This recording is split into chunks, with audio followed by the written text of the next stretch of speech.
টানা বৃষ্টির জের আর সেই বৃষ্টির জেরে ধস সিকিমের বেশ কয়েক জায়গায়। ধস 10 নম্বর জাতীয় সড়কে সিকিমের বারডাঙে ধস বন্ধ, সিংতাম রংপো সড়ক যোগাযোগ বিকল্প রুটেও ধস। আর সিকিমের অংশে ধসের জেরে বাংলা সিকিম লাইফ লাইন বন্ধ, আজকে প্রচুর গাড়ি। ধস সরানোর কাজ চলছে।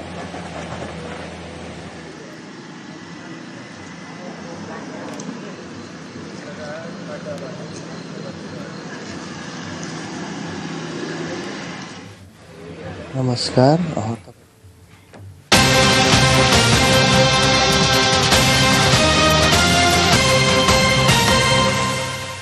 ধসে বিধ্বস্ত দার্জিলিং এর রিম্বিক লোধামা। টানা বৃষ্টির জেরে ধস নেমে বিপত্তি। ধসের জেরে ভেঙেছে একাধিক বাড়ি, ভেঙেছে রিম্বিক মিরিকের মধ্যে রাস্তা বন্ধ।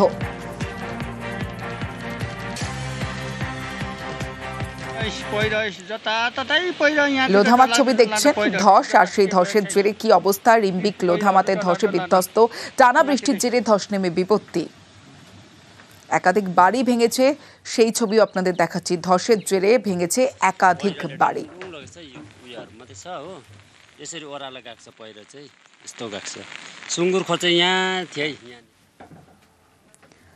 দুই শাবক সহ খাঁচাবন্দি চিতাবাঘ। দার্জিলিং এর মিরিকের ঘটনা।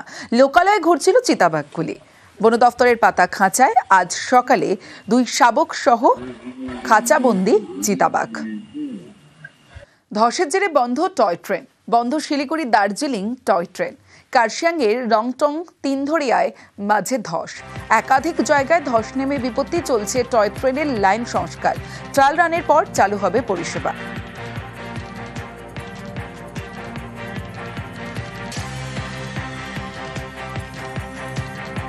একজন দুজন নয়, 75 জনের জমি হাতিয়ে নিয়েছেন এক ব্যবসায়ী। ঝাড়গ্রামে চাঞ্চল্যকর অভিযোগ, জমি ফেরত পেতে এবার জেলা ভূমি এবং সেই জমি ফেরত পেতে এবার জেলা ভূমি রাজস্ব অফিসে বিক্ষোভ। পরে জেলা শাসকের কাছে লিখিত অভিযোগ দায়ের করা হয়।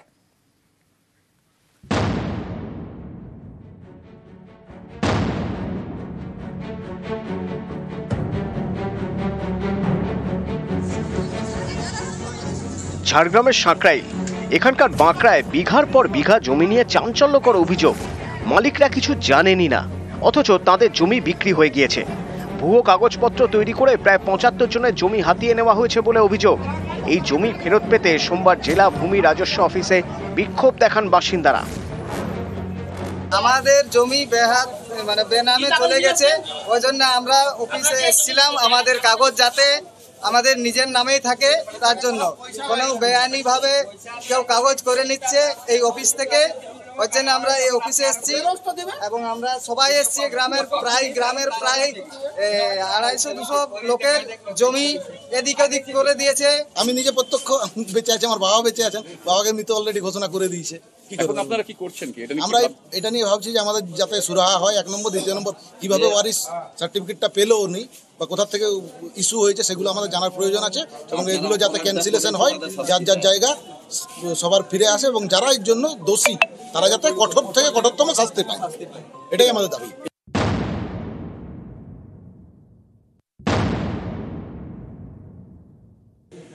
গ্রামটি বিক্রি হয়ে গেছে, এখানে তো প্রধানের ভূমিকা আছে। আমাদের যদিও লিগ্যাল হেয়ার সার্টিফিকেট নেওয়ার কথা নয়, আমরা কিন্তু লিগ্যাল হেয়ার সার্টিফিকেট গুলোরও একটা করে ডকুমেন্টস রেখে দিয়েছি।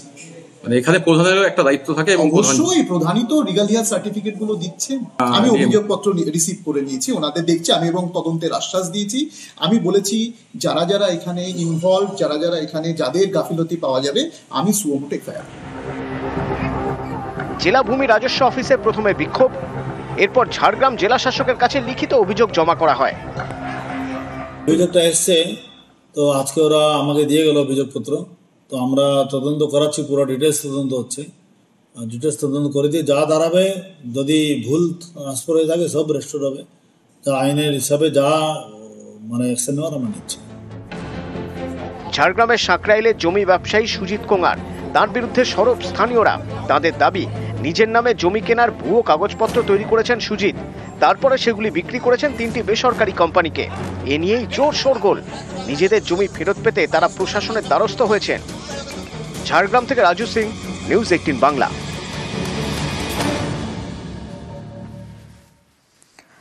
অগস্টের পর সেপ্টেম্বর আবারও মালদার ভূতনিতে নদী বাঁধে ভাঙন, জল ঢুকছে একের পর এক গ্রামে। আর এ নিয়ে ফের বিজেপি তৃণমূল চাপানোতর তুঙ্গে।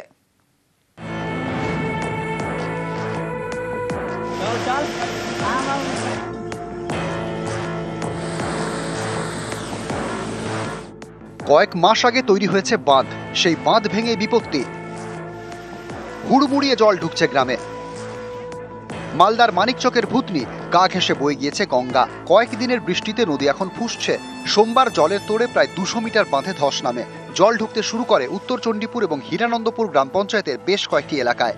এতে নদী পাড়ে আতঙ্ক, বাঁধের কাজ নিয়ে বাড়ছে ক্ষোভ। গঙ্গা গর্ভে ভিটে মাটি সব তলিয়ে যাচ্ছে। তলিয়ে যাওয়ার পরে আমাদের রাত্রে ঘুম উড়ে যাচ্ছে। রাজ্য সরকার, কেন্দ্র সরকার, দুই সরকারের উদ্যোগে কাজ না হলে কোনো মতো ভূতনির জল বাঁধা যাবে না এবং রক্ষা করা যাবে না। এই বালির বস্তার বাঁধ দিয়ে যত সামান্য এই বাঁধে জল কখনো আটকানো যাবে না। ভাঙন মোকাবিলার কাজ শুরু করেছে সেচ দপ্তর। যেখানে ধস নেমেছে সেই জায়গায় ফেলা হয়েছে বালির বস্তা। যারা যারা লাইন ডিপার্টমেন্ট এমার্জেন্ট নেচার উপর করে থাকেন, পিএইচই, সিপিসিএল, তাদের যা যা কর্মকাণ্ড যা করছে ইমিডিয়েট লেভেলে সেটা করা, এবং ইমিডিয়েটলি ফ্লাড শেল্টার আমরা আজকে থেকে চালু করছি। জলের ফ্লো আছে, গঙ্গা যদি না কমে তাহলে আই থিঙ্ক কালকের মধ্যে অনেকটাই জল ঢুকতে পারে। It depends on the Ganga. Ganga যেহেতু এখন রাইজিং লেভেলে আছে, গঙ্গা যদি একটু ডাউন লেভেলে হয়ে যায় তাহলে it will be better for us. লেকিন রাইজিং থাকলে তো আপনারা জানেন। কেন্দ্রীয় সরকারের বঞ্চনার ফলে আজকে আমাদের আরো বেশি ভুক্তভোগী হতে হচ্ছে। আমরা রাজ্য সরকার সীমিত ক্ষমতার মধ্য দিয়ে কাজ করার চেষ্টা করছি, কিন্তু যে হারে ভাঙন হচ্ছে তাতে এটাকে আটকানো কেবলমাত্র আমাদের পক্ষে সম্ভব নয়। এখন যেটা কাজ হচ্ছে সেটা আপাতত সেটাকে ভাঙনকে রোধ করার কাজ চলছে।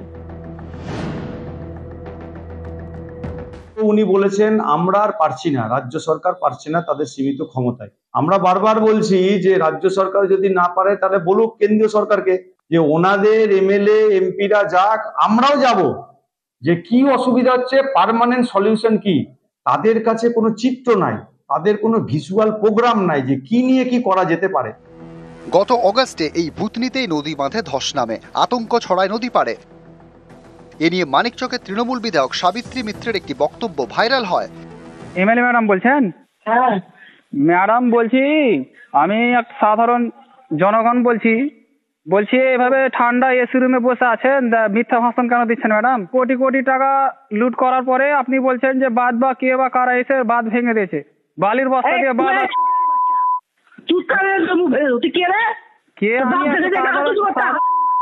আমি ম্যাডাম আপনারা তো পুরো ভূতনিটাকে তো ডুবিয়ে গেছে। আরে ম্যাডাম আমি করতে গেছি, আমি ইঞ্জিনিয়ার না, আমি কন্ট্রাক্টর দিই। তো এইভাবে ভাষা খারাপ করার কি আছে? আপনি তো একটা এই ভাইরাল অডিও ঘিরে বিতর্ক তৈরি হয়, কিন্তু যে ভূতনি নিয়ে এত কথা সেখানে আবার ভাঙন আতঙ্ক। মালদা থেকে সেবক দেব শর্মা, নিউজ 18 বাংলা।